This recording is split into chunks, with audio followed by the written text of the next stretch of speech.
So if you've been studying Spanish for a while and you've, tried getting into a conversation or you've heard natives speak, you probably realize that the Spanish that you hear and have been taught in school sounds nothing like real everyday Spanish, like when you hear natives speak. And you're not alone on this issue. And so in this video, I'm going to go through exactly why that is and what we should do based on that. If you don't know me, my name is Hamid. I'm 16 years old and I became a polyglot when I was 13 years old after getting fluent in Spanish in the summer of 2022. Here's how I sounded before then. So here's my before and after. Hola, estoy comiendo comida. Voy a mejorar mi español. Y ahora puedo hablar de más o menos muchas cosas, pero hay un límite. El meme es un pescado debajo del agua. Sí. Y hay un video, ¿sí lo has visto? No lo he visto, pero explícame. Ok, es un pescado debajo del agua. Sí. Y el pescado mira a la cámara y en vez de decir glu glu glu, dice mamahuevo. Oh, sí. Bueno, chicos. Me voy a recomendar algunas películas o series para practicar mi español. La Casa de Papel ya es que no me gusta, pero al mismo tiempo es un poco como, no sé, no es como apropiada. Me gusta, pero quiero algo como más, como que lo puedo ver en mi tiempo libre sin tener que ocultar de mis padres o algo así. Porque... I remember when I first, before I ever started getting into Spanish, if you don't know, in Sweden, you have to pick between French and Spanish or sometimes German for a third language, which is actually kind of crazy, right? You learn, it's obligatory to know Swedish, of course, and English, and then you also get to choose a third language, basically. So I chose Spanish. Pretty much everyone chose Spanish because it was easier and everyone just sort of followed each other. And that was in 6th grade. So this was before I ever got the idea of studying Spanish. Now, I remember, in our Spanish classroom, you know how every Spanish classroom looks like, right? There are all these, things on the walls and, you know what I mean, right? You see these regular sort of speeches that people say. So you'll find, ¿Cómo estás? Or you'll find sometimes memes, oh, what if Soy Milk was just trying to introduce himself in Spanish? These stupid memes. Or you might have seen, this, chart, right? Where it's oh, ¿puedo ir al baño? These phrases that we would use in a classroom. And so on our tests and stuff, this is what we'd sort of practice. We would sort of practice these memorized structures in Spanish and just basically memorize them and just say them. And obviously no one had a good accent. No one was actually learning correct Spanish. And when I say correct Spanish, it's what we're going to talk about in this video, where the Spanish that we learn in school isn't actually Spanish. And this is an interesting concept. The Spanish that you learn from school, Duolingo, and textbooks, it's not actually Spanish. And we're going to really get into this, and I'm going to basically prove this to you. But you might have already sort of known this in the back of your head. So I remember, in 5th grade, 6th grade, our Swedish teacher actually, he told this story where this French student who had been studying in school for about 8 years and, obviously had done pretty well. So his mom was like, okay, let's go to Paris. You've been studying for 8 years. Let's go to Paris, right? Makes sense. So then they arrived in Paris. My Swedish teacher told me that this French student came to Paris and didn't understand a single thing, nothing. He could read some signs here and there, sure. When he ever tried to speak with anyone, it just did not work. He didn't understand anything that they were saying. And so this really does prove, not only in French, but also in pretty much any other language, that especially for these languages that we learn in school, the stuff that school teaches and basically the regular way of learning, they don't actually teach you the real language. And this also kind of applies in English. Think about the English you and me use every day. Think about the slang. Think about the real English. It's do you think that's what they're learning at school in Spain, for example? And that's why a lot of English learners, they hear us speaking and they'll get very confused because they'll be like, oh wait, what are you talking about? Because of the way we speak. And so I wanted to introduce one of my frameworks, which I call Spanish versus real Spanish. And this is one of the most important concepts to understand. And this might be the main constraint of your Spanish. And for a lot of people, I had recent clients who they had been studying for example, I had a recent client who had been studying for 1,000 hours. I've studied less than 200 hours total. The first clip you saw was before I had studied Spanish. I was 30 hours in. Then the second clip was me after 120 hours when I was conversationally fluent. And then now I've studied around about 170, 180 hours of Spanish. So less than 200. This guy studied over 1,000, 5 times, more than 5 times as much as me.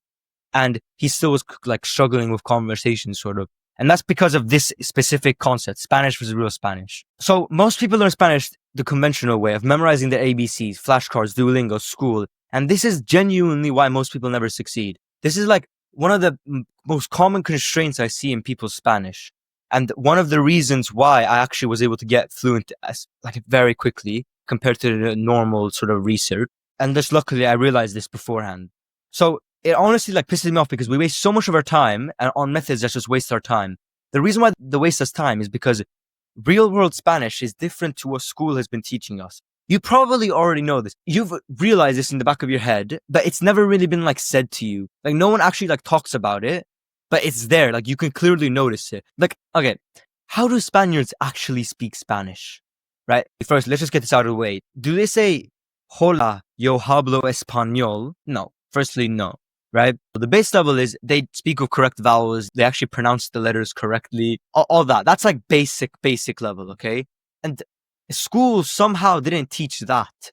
Like there was no one, like if the person said, voy a hacer muchas cosas, people in my class said that. And like the Spanish teacher isn't going to necessarily correct them on their accent and their basic, like literally the fundamental parts where you're getting it completely wrong. So that's the first part. Spanish people speak with correct vowels and correct letter pronunciations. You know, I remember one time we were doing a Spanish test and this was like before I ever started studying Spanish. And we were watching this show called like, I don't know, it was like a show in Spain, right? And we were doing this test and you had to basically like write down what the people said in the movie. And in this like movie thing, or like this series, one of the guys said something. I don't remember what it was. It was like, okay, I think I remember exactly. Oh, that's crazy. I remember these exact words he said. So the guy said, ¿Estás seguro? As a question, or segura, because it was a little girl he was talking to. So, ¿Estás segura? And he said it like that. ¿Estás segura? Like that. ¿Estás segura? Like that. Like a very fast native sounding thing. And everyone in the class, it was, what? Everyone started bursting out, almost laughing. We all said it was gibberish, and the Spanish teacher started like laughing. And I even said to the teacher, like, do you even understand what this means? When the guy said, ¿Estás segura? ¿Estás segura, right? Now, and so you realize that this difference is even bigger than just, having correct vowels and having correct consonants and all that. Because let's take this sentence, okay? First, we took that sentence, right? ¿Estás segura? The native would say, ¿Estás segura? And here I'll give you a perfect example of this. Aquí estoy, for example, that. A native might say, aquí estoy. You know, that's a real example. This one example, I was watching this show and the girl said, oh, here I am, acá estoy. Acá, the word for here, and estoy. And they smush it together, acá estoy, like that, right? I was in Spain. I was in Sevilla. You know, the Sevillan accent is known for being very like fast and hard to understand. They don't say escúchame, they say escúchame.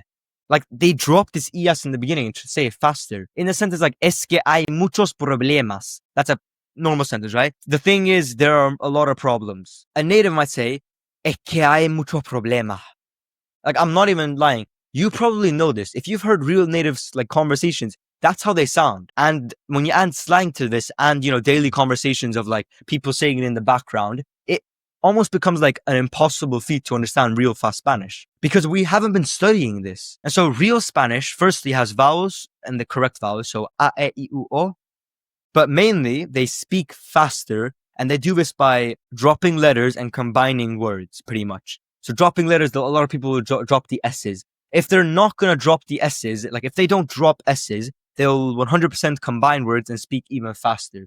The people that talk the fastest are the ones that don't drop the letters. And they drop the letters because when you drop letters, you can get more words out within specific breaths. And then obviously, letters and characters, so like the rolling R, the R, the ñ, the h, or the g, etc. The Spanish tone and accent, so Colombians may say j for the double L instead of y, or Argentinians may say sha, like for example, me llamo instead of me llamo, and other people might say me. And so when we learned our own native language or languages, were we surrounded by real English or just English? Like think about it. You don't say, I am wanting to learn English because I am very liking English with like an Indian accent. Not to offend anyone with like my accent or anything, but you're not saying I am wanting to learn Spanish right now because that is not how your parents / your environment spoke. You learned from your environment. You learned your own language from your environment. So if someone was to learn English to go to the US, would they study the Indian accent or the American accent? Obviously the American one. If our goal is to understand real Spanish and understand real conversations and have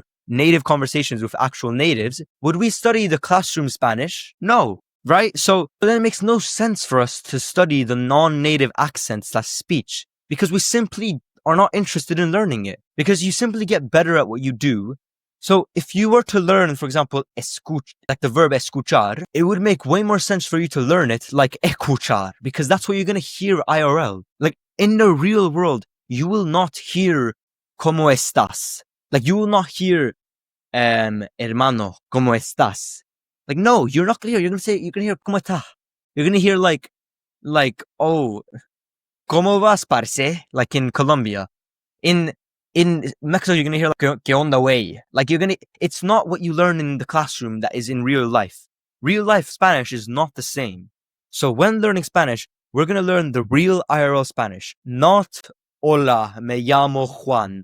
And this is what I get so much hate for when I talk about how you should like dreaming Spanish, and I pretty much hate on dreaming Spanish. I'm not a hater. I'm not trying to like degrade anyone. I'm just simply teaching this exact concept. The goal was never to learn Spanish. It was to learn real Spanish. Natives don't say escúchame. They say escúchame. The reason why you must understand this is because people who don't realize this get fried, like deep fried during the conversations with natives. Just like the French student who went to Paris and got fried. It is crucial, and this is probably the constraint for you, honestly. Most people learning Spanish, this is the main constraint that they use. They study the Spanish that is slow and like not real Spanish. They get good at Spanish, yeah. They get good at stuff that isn't used IRL. And at that point, like, why even learn it? So the main constraint I see with most people, anytime you're ever going to study Spanish, make sure you're doing it within the context of real Spanish, okay? And so this is why the school Spanish, the fake Spanish, sounds nothing like real life conversations. IRL Spanish is much different. And so I hope you enjoyed this video. If you want to see more presentation style videos like this, where I explain my methods, this was only this one part here, real Spanish. There's still tons more methods and frameworks I have for learning Spanish. Then just maybe write a comment or something, because these presentation videos take a ton of effort for me to make. And if you want to actually implement these frameworks and finally start learning Spanish in a clear, structured way, then check this description for my premium paid product. And I hope you enjoyed this video and that it helped you. Stay humble.